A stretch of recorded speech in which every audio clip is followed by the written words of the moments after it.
Hi,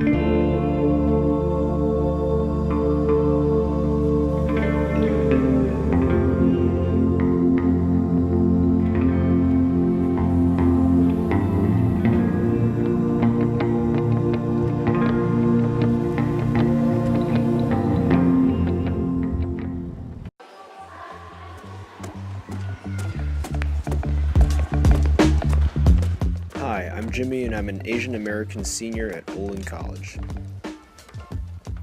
Our student body is a tight-knit community of around 300 people.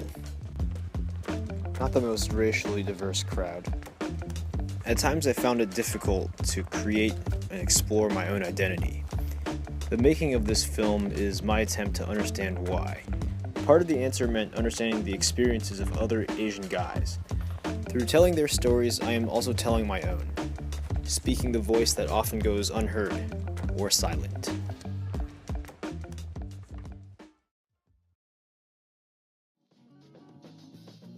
Let's start with Matthew Huang, who graduated Olin 2012.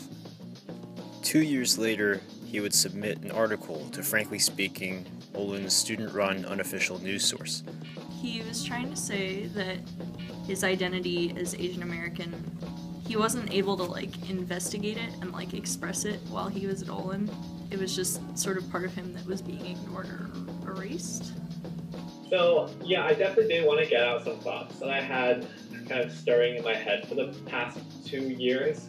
And it was always something I wanted to write. I just didn't even have the language to write about how I felt without having it, come off as, angry sounding. So, it took a while to write that piece. Went through 7 or 8 revisions, had my friend who went to liberal arts schools read over it. But yeah, so when it got published, what I was hoping would happen is it would spark discussion on campus about race and how people actually talk about it. I wasn't expecting a particular change to happen out of it. Personally, I don't think I have the answers to what those changes need to be. And I don't think any one person does. I think we can all have opinions about it. I've heard very few mentions of Matt's article since it came out. Matt's piece would eventually be referenced in Ellie's own article about racial diversity in admissions. The following year was one of the first where students began to talk about diversity, but it was usually the same few voices. And Asian Americans were not particularly involved in the discussion as participants or as the subject. With all of the talk around admissions, it seemed that on-campus diversity had taken the back seat. But that's why we need to actually talk about it and really understand how different people feel about this issue. For me, it was a culture shock. My freshman year, being in white suburbia was a huge culture shock for me. I felt a little awkward at times doing things I normally do, like errands, for instance, going grocery shopping. I'm not sure if it was me that, my own sort of personality that was causing this unease, or if it was people around me that were sort of provoking this. And I think that uncertainty is really what causes this not talking about it, because you don't know if you want to bring up an issue, you don't want to be wrong about your own problems, that's something that I feel. I'm not sure if you feel something that's similar. Yeah, and I still don't really know who's at fault. Really, am I the one who's being a little more awkward than it needs to be about this sort of subject, or are people, should they possibly be more welcoming?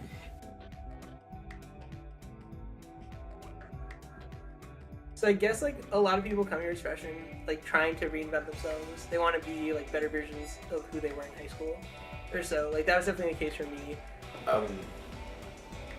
No, I should say this way. I, in choosing to come to Olin, knew that I would come to a very homogenous and white-centric culture.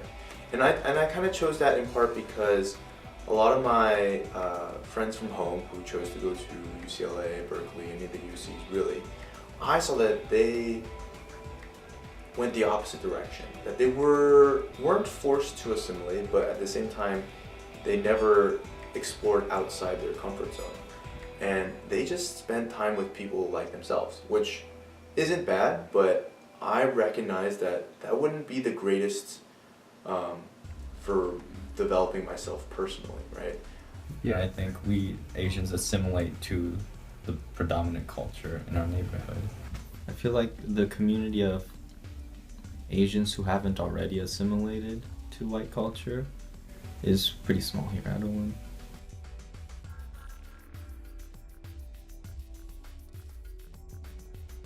I was hoping that college would be this time where I really understood more about what it meant to become Asian, to be an Asian American. And I wanted an environment where I could really kind of explore that. And part of exploring that, I think it comes from meeting people who come from different racial backgrounds than you or what you're familiar with. Yeah. And unfortunately, I didn't get that experience. My close friends at school were all like not white. So Mookie was a good friend.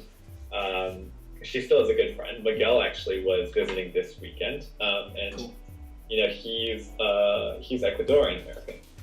So for us, like the three of us at least, we always like felt comfortable talking about race to each other, like in a dorm room or something, but never like let's say in a dining hall or like in an actual public space at all, because I just got that feeling that if I even tried to bring up that topic, like it would just create like an awkward silence, you know?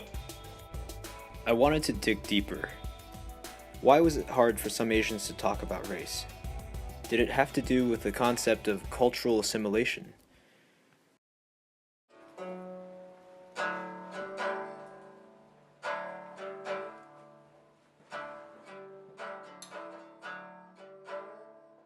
It was in Elliot's room freshman year. Elliot's room was kind of the de facto hangout spot for the hive mind. So Helen, Amanda, Felicia, Carrie, Rachel, and Elliot. And so one day I walk in and they were doing mechanics or something like that. We were having a conversation in Chinese because that was kind of just Felicia and I's thing. Right? I had just come back from Taiwan. My Chinese was at its peak. Carrie said to me, not in a harsh way, but firmly, that it was rude to speak in Chinese while there were others who didn't understand Chinese, like I was excluding them. So I don't remember the specific occurrence, but for me, like, I feel like I remember it happening multiple times. I have this really big pet peeve, which is people having like private conversations in public spaces is like how I generally term it. So whether that's two people talking about like gossiping about something but like very explicitly leaving out information in front of other people, or like even if they say something and they don't mean to exclude anybody but then like refuse to give you any more information, but they've clearly talked about it in front of you. Yeah, I just remember that happening a couple times, and I think maybe the first time or so, I think I tried to be more polite about it, but I probably kind of blew up a little bit in one of the later occurrences. I can see that happening. I was first very apologetic. I felt terrible, right? Growing up, that was just normal. It was normal for me to be in a room or be in a carpool is the kind of place where I remember it the best. And I didn't feel excluded. I just felt like what they're talking about doesn't concern me.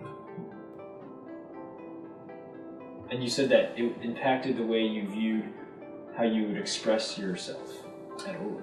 So I think I became a lot more cautious, is the way to say it. And I didn't suppress a lot of myself. It was just because then Felicia and I just spoke in English, and then who else was there to speak Chinese with, really? And then Chinese food, well, I just eat in the dining hall, and they don't really ever serve Chinese food, at least the food I eat. So it just slowly just kind of disappeared from my life. It made a big emotional impact on him. That happened. We can't change it. Maybe it wasn't the intentions of anybody, and it was a consequence that we didn't hear about or see until way later on, but it happened. Like, it's clear he's talking about this years after the fact, that it impacted him somehow. So you can't ignore that.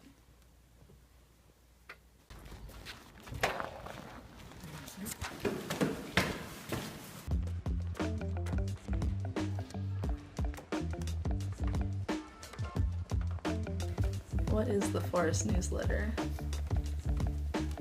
Objectively, the Forest newsletter is written by our dear friend Forrest, who is quite a character.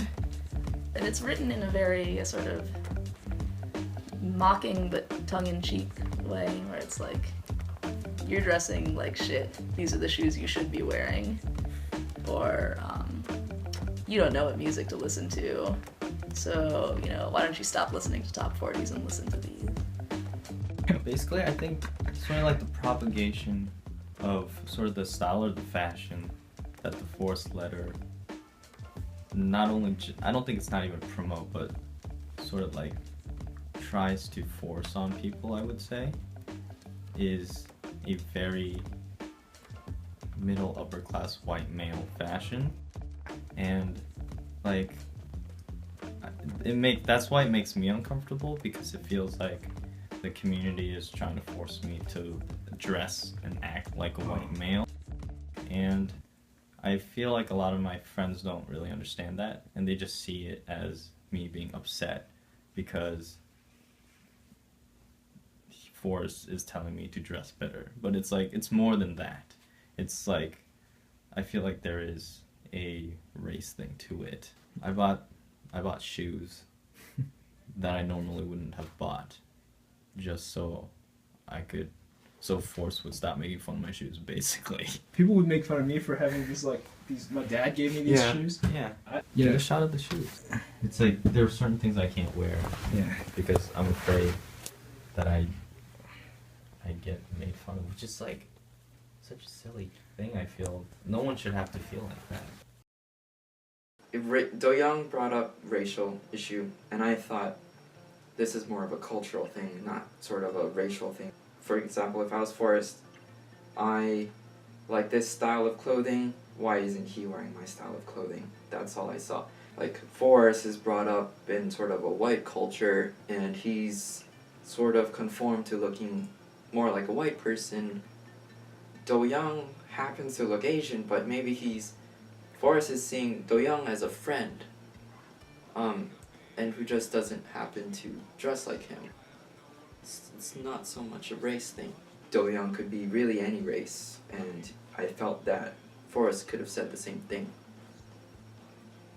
It feels like there isn't a support network or foundations placed for Asians to talk about stuff like this, and I think maybe a lot of it is also that we're hesitant to talk about it, but we also don't know how to talk about it because they haven't done it before, so we don't know where to start. We don't have role models. Yeah. On a very selfish level, I just want to be able to express how I feel to the world.